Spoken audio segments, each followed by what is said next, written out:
y todos los que hoy estamos aquí podremos disfrutar de su música en directo.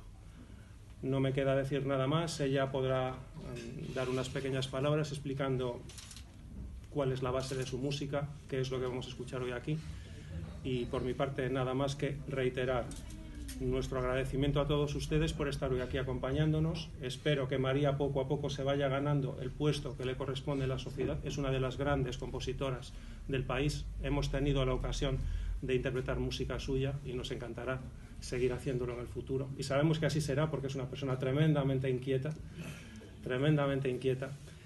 Y nada más. Muchas gracias por venir, que disfruten del concierto. Gracias, María, y que pasen una buena tarde.